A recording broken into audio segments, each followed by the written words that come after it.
Al-Quyu. Lupa kejadian di waktu-waktu terakhir.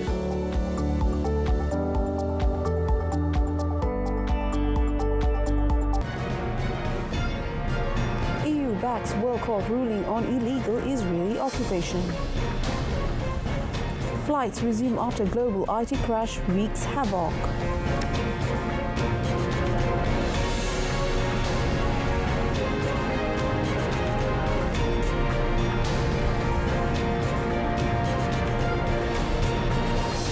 Good afternoon and Salam Malaysia Madani. This is World Today. I am Olivia Nicholas.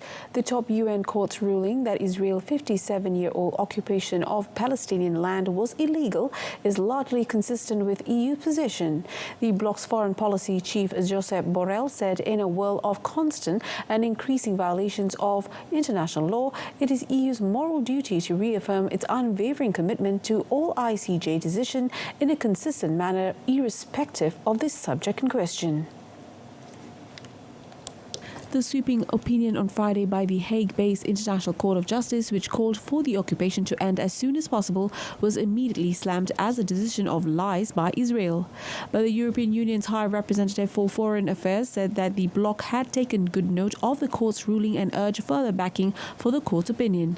Borrell said the opinion will need to be analysed more thoroughly, including in view of its implications for EU policy. The ICJ's ruling is not binding, but it comes amid mounting concern over the death toll and destruction in Israel's war against Hamas, as well as increased tensions in the West Bank.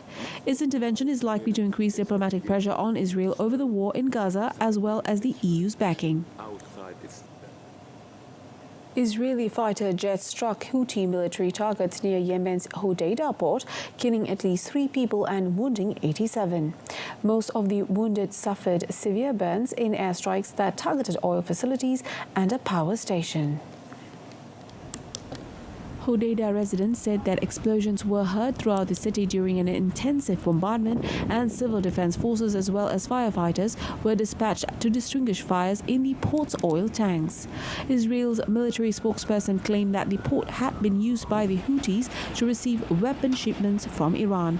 The Houthi Supreme Political Council said there would be an effective response to the strikes. The attack on Yemen underlined fears that the Gaza war could spiral into a regional conflict. It followed an escalation in the daily exchange of fire between Israeli forces and the Iranian-backed Hezbollah group in southern Lebanon. As the war in Gaza continues to rage, the Houthis have stepped up attacks against Israel and Western targets, saying they are acting in solidarity with the Palestinians. Over in Lebanon, an Israeli strike on a town deep in the country's south targeted an ammunition depot, lightly injuring 3 people and causing rockets to explode. The airstrike hit the town of Adlun, about 30 kilometers from the border. The traffic on the highway had been interrupted in both directions, with videos circulating online showed several big explosions in the coastal town. The Marjaoun government hospital said a woman and her 3 children, 2 of them minors, had been admitted for shrapnel injuries after the strike outside Burj Al Muluk. Among them was an 11-year-old boy in critical condition after he sustained shrapnel injuries and a head wound. The violence since October last year has killed at least 515 people in Lebanon. Most of the dead have been fighters, but they included at least 104 civilians. Meanwhile, doctors in Gaza described delivering a newborn baby against incredible odds, pulling him from his mother's womb moments after she died of wounds sustained in an Israeli airstrike. At 9 months pregnant, Ola Adnan Harb Al-Qud managed to survive just long enough to reach Al-Adwa hospital in central Gaza after an overnight strike hit her home in the Nuseirat refugee camp. Emergency department doctors rushed into action when they saw the heavily pregnant woman arrive in critical condition. She was taken to the operating room but was already almost dead. Unable to save the mother, who they said was in her 20s, doctors detected a heartbeat and a team of obstetricians and surgeons was called. An emergency cesarean section was performed and the fetus was extracted. After surviving the C-section, baby Malik Yassin faced further medical hurdles. Born in critical condition, he was stabilized after receiving oxygen and medical attention. His mother was among at least 30 people killed across the Gaza Strip in a punishing 24 hours of Israeli bombardment that killed 6 members of one family in a neighborhood north of Gaza City. 3 pro-Russian hackers have been arrested for alleged cyber attacks against Spain and other NATO countries for terrorist purposes. The civil guard said the suspects were detained for their alleged participation in distributed denial of service cyber attacks against public institutions and strategic sectors. The civil guard, however, did not say if the 3 suspects, who have not been named, have been charged or detained. It said the cyber attacks were allegedly carried out against web pages of public and private organizations in the government sector's critical infrastructures and essential services in countries which support Ukraine in the conflict with Russia. According to the police, the arrest took place in Manacor, on Spain's Balearic island of Mallorca, and in Huelva and Seville in southern Spain. Police further said the investigation on the case is ongoing. Planes were gradually taking off again after global airlines, banks and media were thrown into turmoil by one of the biggest IT crashes in recent years caused by an update to an antivirus program.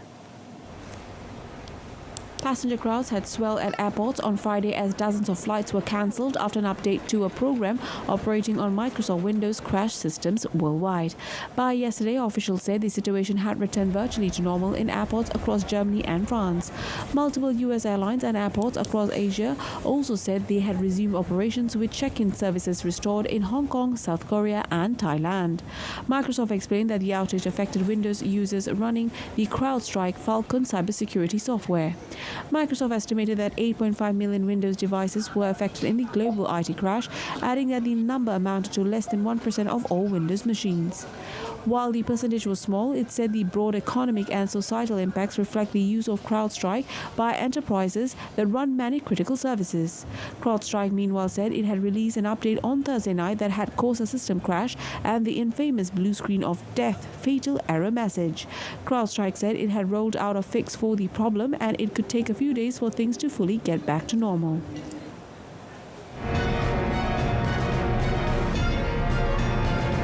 Still ahead, at least 16 dead in Bolivia road crash. A head-on collision between a truck and a passenger bus on a highway in the Bolivian Andes left at least 22 people dead and 16 injured. Traffic officer Nilo Torrico said the drivers of both vehicles were dead in the incident. The accident happened on a road between the Bolivian town of Patachamaya and the town of Tambo Quemado in northern Chile. The bus was heading towards Chile on the busy commercial and tourism route linking the two South American countries. The initial investigation showed that the truck had crossed into the opposite lane while trying to overtake a vehicle. Torrico said the truck made a prohibited maneuver leading to the unfortunate accident. According to government statistics, Bolivia sees about 1,400 traffic deaths each year. Accidents are mainly due to poor driving and mechanical failures. A collision on a busy road in southwestern Bolivia on 4th of April killed 14 people and left 2 injured.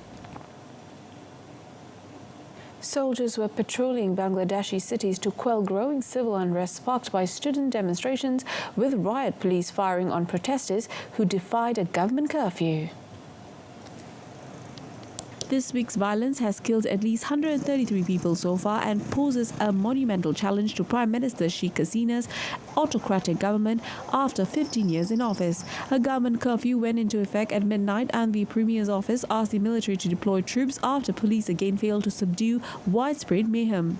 Streets in the capital Dhaka were almost deserted at daybreak, with troops on foot and in armoured personnel carriers patrolling the sprawling megacity of 20 million. But thousands returned to the streets later in the day in the residential neighbourhood of Rampura, with police firing at the crowd and wounding at least one person.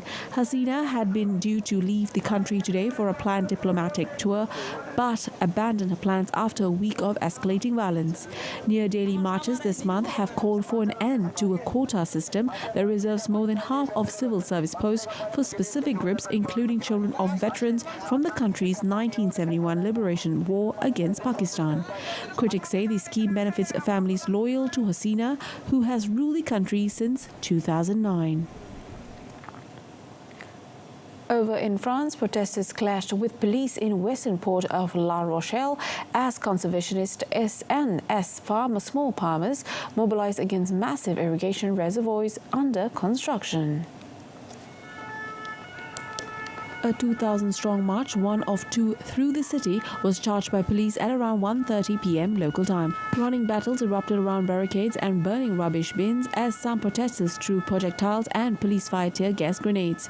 Prosecutors in La Rochelle said 4 members of the police and 5 demonstrators received medical care for minor injuries. Several shops were damaged or looted along with bus shelters and advertising hoardings. The second, more peaceful march, made up of around 3,000 people family groups, moved from the city centre towards the commercial port. Some used inflatable boats to approach the La Palisse agricultural export terminal, singled out by organisers as the target for the demonstrations. The 2 marchers joined up mid-afternoon along the waterfront before turning back and dispersing calmly. Activists say the reservoirs set to be filled from aquifers in winter to provide summer irrigation benefit only large farmers at the expense of smaller operations and the environment. Flash floods in northern and southern China have killed at least 20 people and left dozens missing after a week of deadly downpours across the country. Several vehicles in northern Shanxi province plunged into a swollen river after a bridge collapsed, with at least 12 people killed and over 30 missing. Initial investigations indicated that 17 cars and 8 trucks had fallen into the river in the city of Shangliu. Meanwhile, in southwestern Sichuan province, more than 30 people were reported missing after a violent thunderstorm caused flash flooding overnight in the town of Ya'an. The semi-desert province of Gansu, which neighbors Shanxi and Henan in central China, were also hit by heavy rains this week. State television broadcast images of neighborhoods completely flooded by muddy water, with excavators and residents attempting to clear the damage. China is enduring a summer of extreme weather, with heavy rains across the east and south coming as much of the north has sweltered under successive heat waves. Climate change, which scientists say is exacerbated by greenhouse gas emissions, is making such extreme weather phenomena more frequent and more intense. Monsoon rains pounded India's financial hub of Mumbai, causing the partial collapse of a residential building that killed at least 1 person. A woman died and 4 others were injured after sections of a 4-story building came crashing down in Grand Road, an affluent suburb in the south of the city. A spokesperson for the city's municipal body said the woman who died was not a resident of the building. The spokesperson did not confirm whether any residents of the building were missing or had been trapped under the rubble. Monsoon rains lash much of India from June to September and are vital to replenishing rivers and groundwater in the country, but the deluge also causes widespread destruction. Building collapses are common during the period, with an old and rickety structures buckling under days of non-stop rain. In 2021, in the western state of Maharashtra, of which Mumbai is the capital, 200 people were killed by monsoon-triggered floods and landslides that also forced 250,000 to evacuate their homes. Meanwhile, 3 Indian Coast Guard ships were battling a major fire aboard a cargo vessel in the Arabian Sea after it picked up a distress call. The vessel Maersk Frankfurt reported explosions on its front deck on Friday, 6.5 nautical miles south of Karwar, while sailing from India's Gujarat state to Colombo in Sri Lanka. The India Coast Guard said ships Sujit, Sachet and Samrat had been fighting the fire for over 12 hours, preventing its spread. No casualties were reported from the merchant's vessel. The Coast Guard said a Dornier aircraft was conducting aerial assessments and that an additional plane was also in position for search and rescue. The Indian Express newspaper reported the Maersk Frankfurt were carrying international maritime dangerous goods cargo. It added the firefighting operation was carried out amid rough seas and inclement weather conditions.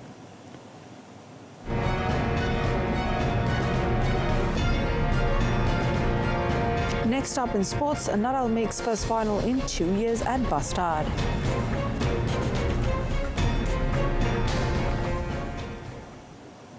We begin our sports segment with tennis.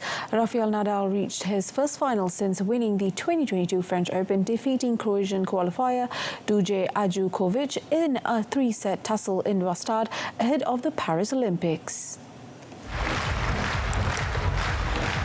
A day after his 4-hour quarter-final victory, the 22-time Grand Slam champion was again tested by Ajduković, the world number 130, who had just won 2 tour-level matches before this week.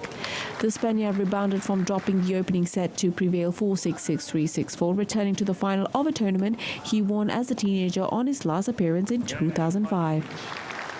Yeah, of course. No, always is a great feeling be back in the final. I won 4 matches in a row. I fought during the whole tournament to be where I am today, and I think matches like yesterday, like today, helps to improve a lot of things on court. No? So happy with that, and let's see if I am able to play a little bit better tomorrow.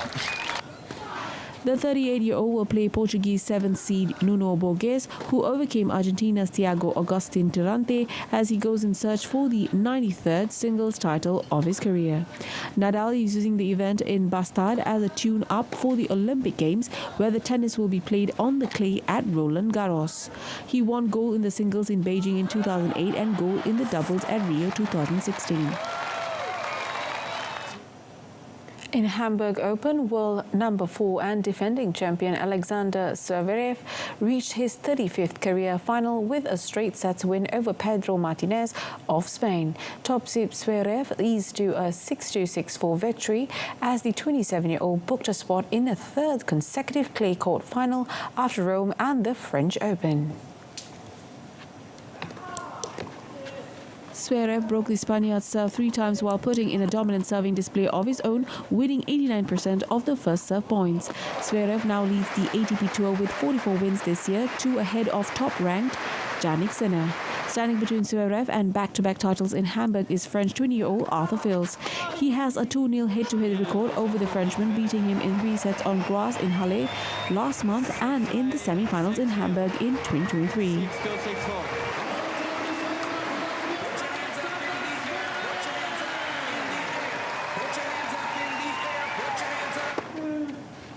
Elsewhere, Matteo Berrettini edged past top seeds Stefanos Tsitsipas 7-6, 7-5 to advance to the final of the Swiss Open in Gstaad. A near-perfect serving performance was Berrettini's win, 92% of first serve points without facing a break point to defeat the Greek world number 12 for the first time in 4 attempts. It is Berrettini's third final of this year, having won in Marrakesh and lost in Stuttgart, and third final at the ATP 250 clay court event in Gstaad, lifting the title in 2018 and losing to Casper Ruud in 2022. Berrettini will meet French qualifier Quentin Halls in today's final.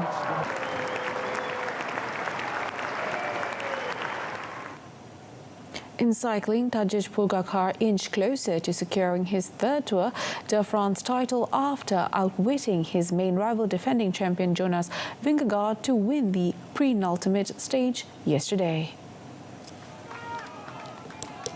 The Slovenian claimed his 5th stage win of this year's edition by outsprinting Vingegaard in the final meters of the 132.8-kilometer mountain trek from Nice after the Dane had run out of the steam while looking to cement his second place overall in the final kilometers. There was no mercy from UAE Emirates rider Pogacar, who stayed in Vingegaard's slipstream in the final kilometers and put the hammer down 250 meters from the line. Overall, Pogacar, who won the Tour in 2020 and 2021, leads the Dane by 5 minutes and 14 seconds, with Belgian Remco Evenepoel in third place, a further 2 minutes and 50 seconds behind. It was a cruel end to the stage for Vingegaard, who had been looking to gain time over Evenepoel, whose earlier attack in the Col de la Couloir backfired.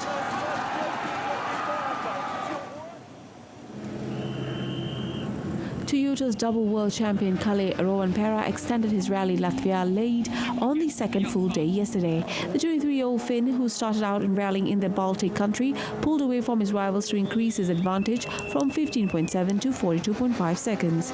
Rovanperä's teammate Sebastian Ogier made it a Toyota 1-2 with local driver Martin Sesk third. Championship leader Thierry Neuville is 8th in his Hyundai. Hyundai lead the manufacturer's standing with 311 points to Toyota's 301.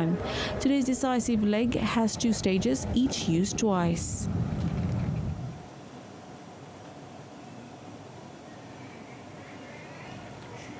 In 5 days to go, demonstrators gathered in the centre of Paris to protest the Israel delegation's participation in the Paris 2024 Summer Olympics.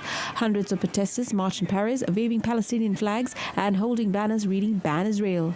Members of the pro-Palestinian group Euro-Palestine said there was a double standard, with Russian athletes banned from participating under their national flag, while no such measures have been introduced regarding Israeli athletes since the start of the conflict in Gaza. Israel's assault on Gaza has killed over 38,000, flattened most of the enclave and caused widespread hunger.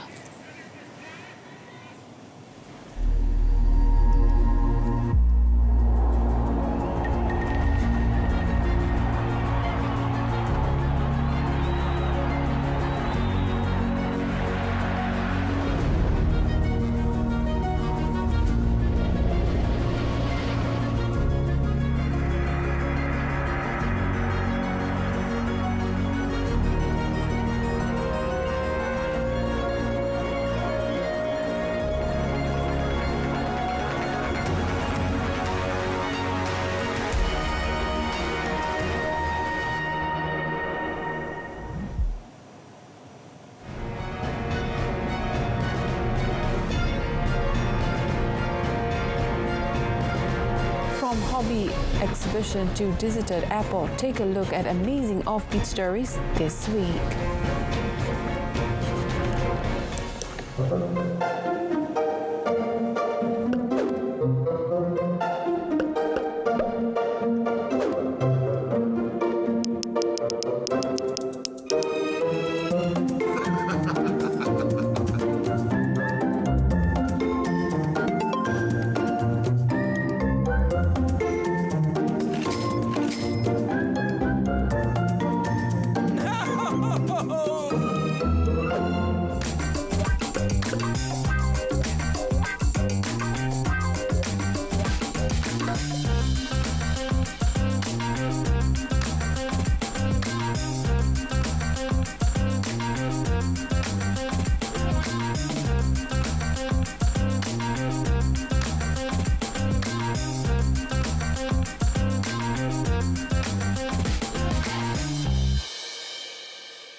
More than 14,000 objects collected, created or customized by British hobbyists are shown together for the first time in the largest ever exhibition exploring the UK's hobbies.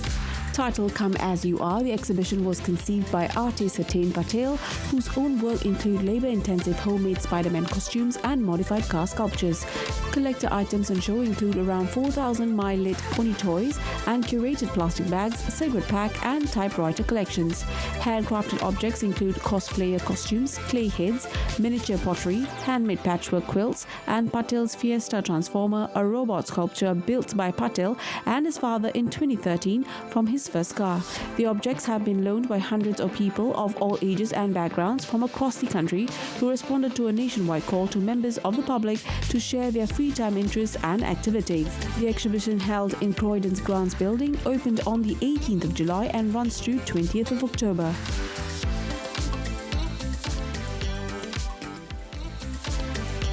Once a bustling hub, Nicosia International Airport has stood deserted for the past 50 years, a still enduring symbol of Turkey's invasion of Cyprus half a century ago following a brief Greek-inspired coup. The shell of a solitary Trident passenger jet sits on the apron of the runway riddled with bullet holes, a testament to past violence. Time has been standing still ever since at the air terminal, perched on a hill on the western outskirts of Cyprus' ethnically split capital, Nicosia, in a location once used by Britain's RAF during World War II.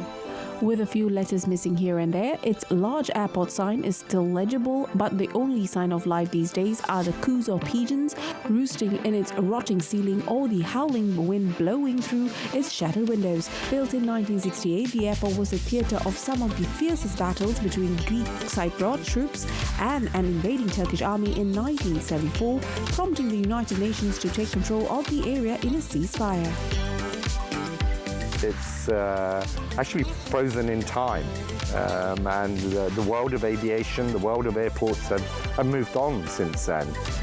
Although there were several attempts over the years by the sides to reach an agreement, to see the airport being reopened, restored, rehabilitated. The sides were unable to reach an agreement. So gradually the condition of the airport has deteriorated. A towering Stegosaurus dinosaur fossil standing at 11 feet tall, 20 feet in length and boasting an impressive femur length of 1.14 meters, sold at Sotheby's, New York for a record-breaking $44.6 million, making it the most valuable fossil ever sold at auction. The auction represents a significant milestone as it marks the first time an auction house has been involved in bringing a dinosaur specimen to market right from its discovery. Sotheby's closely collaborated with the owner, renowned commercial paleontologist Jason Cooper, to document the entire process from its discovery and excavation to its restoration, preparation and mounting. Stegosaurus lived around 150 million years ago during the Jurassic period and are known for their distinctive dermal armor that extends from their neck to tail. The well-preserved apex, about 70% complete, exhibits no sign of combat or predation-related injuries, suggesting a peaceful life. However, evidence of arthritis indicates it lived to an advanced age, marking it as a singular specimen of its kind. The name apex was given to underscore its prominence within the Stegosaurus family. Apex is the largest, most complete Stegosaurus ever found.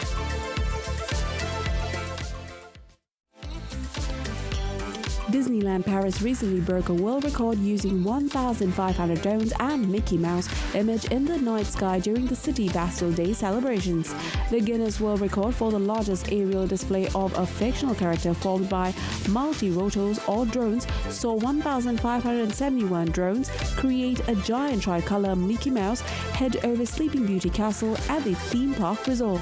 The event was accompanied by a fireworks display, all staged by Disneyland Paris entertainment teams and its official technology provider, Drone-Source, a leading European drone show technology provider. The team used more than 1,630 drones, including pyro drones, to illuminate the sky throughout a 12-minute performance that combined pyrotechnics, lights, and drone choreography. They depicted characters from Walt Disney Animation Studios and Pixar Animation Studios films such as Beauty and the Beast and Sleeping Beauty, as well as Parisian landmarks such as the Eiffel Tower and the emblematic rose window of Notre Dame Cathedral.